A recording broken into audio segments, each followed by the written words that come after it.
Bom dia, despertos. Rodolfo Camilo aqui com mais uma mensagem do Reino de Deus para você que decidiu despertar.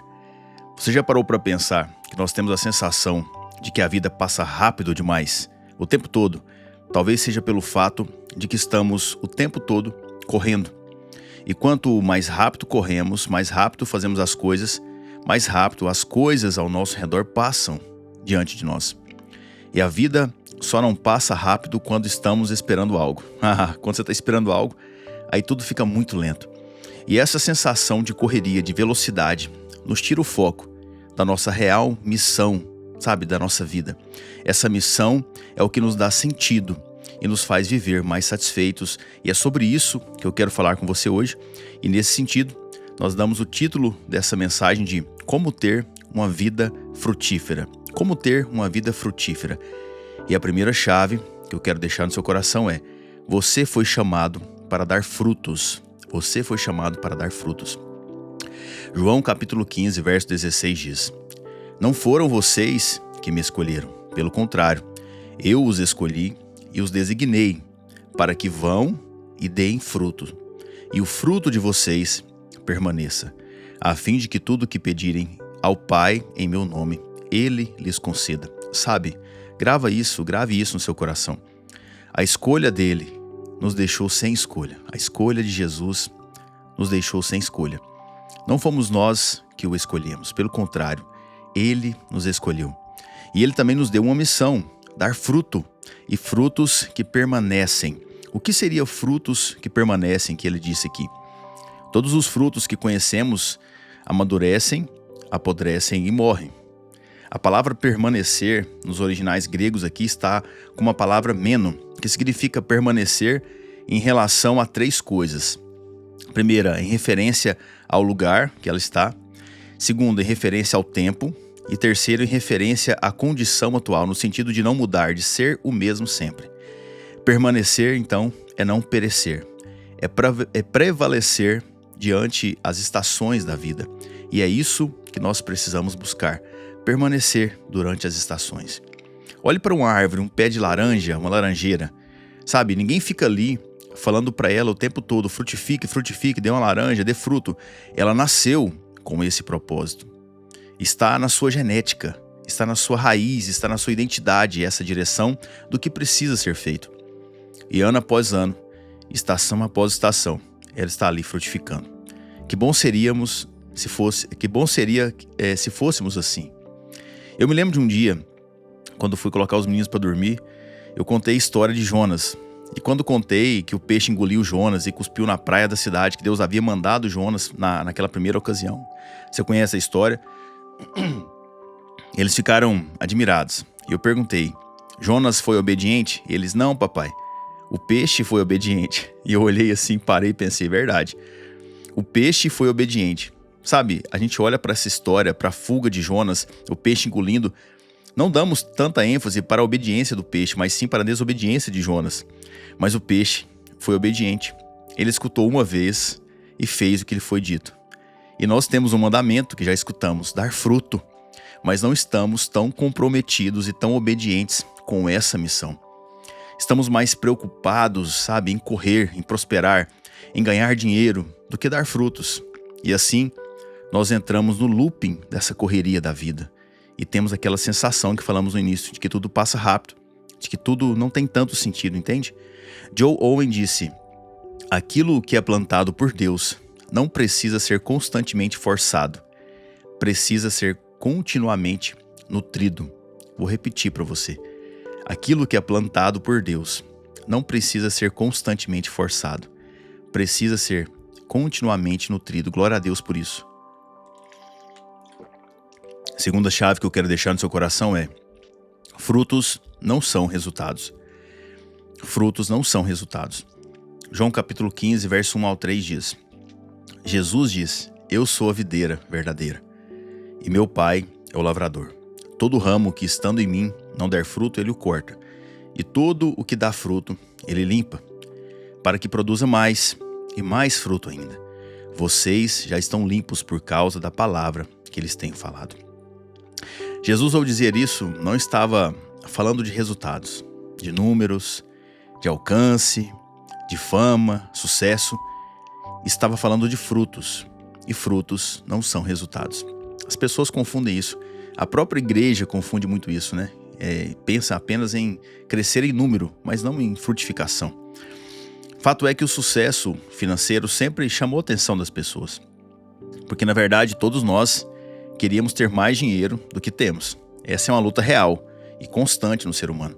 Nós temos que ser sinceros. Mas o dinheiro, o sucesso financeiro, não pode metrificar a frutificação ordenada por Jesus. Isso porque os resultados financeiros não refletem a aprovação de Deus. Não refletem se a pessoa está de fato enraizada na videira ou não. Basta olhar para quantas pessoas ricas e desonestas ao mesmo tempo que você conhece, que tem por aí. Talvez perto da gente ou distante da gente, traficantes, políticos, influencers que lavam dinheiro do crime, enfim, você já viu os noticiários. Você precisa conseguir fazer essa separação dentro de você para que você consiga frutificar. Que frutos não são resultados. Nós, os despertos aqui, estamos no Pai. Nós decidimos permanecer na presença. E Jesus disse que aqueles que estão nele precisam dar frutos e têm autoridade para isso. Caso não dê fruto, ele vai cortar. E se der fruto, será limpo a fim de dar mais fruto. E nós fomos chamados para dar frutos. Agora grave isso. Você foi chamado para dar frutos, não para contabilizar os frutos, não para contar quantos frutos você está dando. Isso é coisa da ansiedade da sua alma. Preocupar, nossa, vou contabilizar isso. Quando você começa a contabilizar muito, você está olhando para os resultados e não para os frutos. Nós não fomos chamados para contar quantos frutos estamos dando, nem contar os frutos que nossos irmãos à nossa volta estão dando. Nós só temos que dar frutos. É só isso. Mas a nossa ansiedade nos força a contabilizar os nossos frutos. Lembra da laranjeira? Se ela der 10 ou 100 laranjas, ela cumpriu o seu propósito. Mas o agricultor, vendo que ela está dando frutos, ele vai limpar ela, vai cuidar dela, para ela crescer e frutificar mais. E Deus age assim na nossa vida. O que Jesus disse? O ramo estando em mim e dando fruto, meu Pai limpará para dar mais fruto. Leia de novo. João capítulo 15, verso 1 ao 3. Acabamos de ler. Então nosso papel é dar frutos, não resultados, não contabilizar. A contabilização fica a cargo do Pai. Ele está vendo. E se estivermos indo bem, Ele vai fazer os ajustes necessários para darmos mais e mais frutos, entende? Charles Spurgeon disse: o Senhor não poda árvores mortas. Ele corta justamente aquelas que têm vida suficiente para crescer mais. O Senhor não poda árvores mortas. Ele corta justamente aquelas que têm vida suficiente para crescer mais. E eu creio que você tem vida suficiente para crescer mais. Deixe Deus limpar você, podar você para que você cresça e frutifique mais, amém? Terceira e última chave para encerrarmos. Os frutos refletem a essência. Os frutos refletem a essência. Mateus 12, 33 diz: tornem a árvore boa e o seu fruto será bom. Ou tornem a árvore má e o seu fruto será mau. Porque pelo fruto se conhece a árvore. Porque pelo fruto se conhece a árvore. Frutos são ações, obras, virtudes, atitudes que nutrem as pessoas. Atitudes que nutrem as pessoas. Que promovem transformação. Que contêm sementes carregadas de um código genético capaz de gerar uma árvore cheia de novos frutos. Frutos são ações, obras, virtudes, atitudes que nutrem as pessoas, que promovem transformação, que contém sementes carregadas de um código genético capaz de gerar uma árvore cheia de novos frutos. Você pode dar uma oferta, um dinheiro para uma pessoa, mas você pode também dar uma oportunidade, um acesso para uma pessoa crescer. Você pode ensinar a pessoa, você pode capacitar a pessoa, você pode libertar a mente dela, a alma dela. E veja, qual dessas duas atitudes foi um fruto? Você entende a diferença? Foi o dinheiro que você deu? Ou foi o acesso, a oportunidade, o ensino que você deu? E nós só conseguimos frutificar se mudarmos a nossa raiz. Quando a palavra diz tornem a árvore boa, o seu fruto, e o seu fruto será bom, porque pelo fruto se conhece a árvore, nós temos algumas chaves secretas aqui. A primeira delas é, para sabermos se a nossa raiz é boa ou não, basta olhar para os frutos que estamos dando. A segunda é, a palavra aqui tornar na tornar a árvore boa nos originais, no sentido de produzir, brotar, construir. Isto é, para mudar a raiz, temos que começar do zero.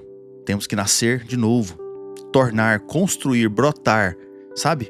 A terceira chave secreta que é, se temos vida, temos a oportunidade de recomeçar, de reconstruir, de reprogramar as nossas crenças, as nossas atitudes e começar uma nova vida pautada na frutificação. Então olhe hoje para a sua vida, não para do irmão, para a sua. Você está correndo para lá e para cá o tempo todo ou está de fato frutificando? Como você tem nutrido a sua alma, a sua raiz, o seu espírito, para que a sua raiz seja saudável? E como estão os seus frutos? As pessoas à sua volta têm se alimentado desses frutos? Pense nisso, reflita sobre isso. Eu te convido a uma reflexão interior. Gálatas 5, 22, 23 diz que o fruto do Espírito é amor, alegria, paz, longanimidade, essa capacidade de permanecer em paz durante as aflições, benignidade e bondade, que são duas coisas diferentes. Bondade no sentido de ser bom, benignidade no sentido de produzir o bem à sua volta. Há uma diferença. Fidelidade, mansidão, domínio próprio. Contra essas coisas não há lei. Reflita sobre isso. Traga esses frutos do Espírito para a sua vida. André Murray disse: o fruto não é produzido por esforço direto, mas por uma vida corretamente enraizada. O fruto não é produzido por esforço direto, mas por uma vida corretamente enraizada. Então a sua raiz tem que estar no Senhor, na presença dEle, na palavra dEle. Amém? Quero orar pela sua vida. Pai, em nome de Jesus, obrigado pela tua palavra que é pura, que é viva, que é eficaz, Deus, que é poderosa para penetrar até o íntimo do nosso ser, a fim de separar os nossos desejos da tua vontade, Pai. Eu intercedo por essa pessoa que me escuta, por o tempo que ela tirou para me escutar aqui, Pai, mas que ela tenha escutado o teu Espírito Santo, que ela tenha escutado de fato o teu Espírito Santo, trazendo clareza na alma, no espírito dela. Que hoje seja um dia de paz, de boas notícias, de resposta do céu, de frutos que permanecem na vida dela, em nome de Jesus. Amém? Eu sei que você lembrou de alguém. Envie essa mensagem para ela. Deixe que Deus faça aquilo que precisa ser feito. Há algo que pode e que precisa ser feito através da sua vida. Deixe o rio correr, amém? E se você está ouvindo pelo Spotify ou YouTube, se inscreva no nosso canal, receba uma mensagem do Reino de Deus todos os dias, todas as manhãs, em nome de Jesus. E eu termino te lembrando: desperta, tu que dormes, e Cristo te iluminará.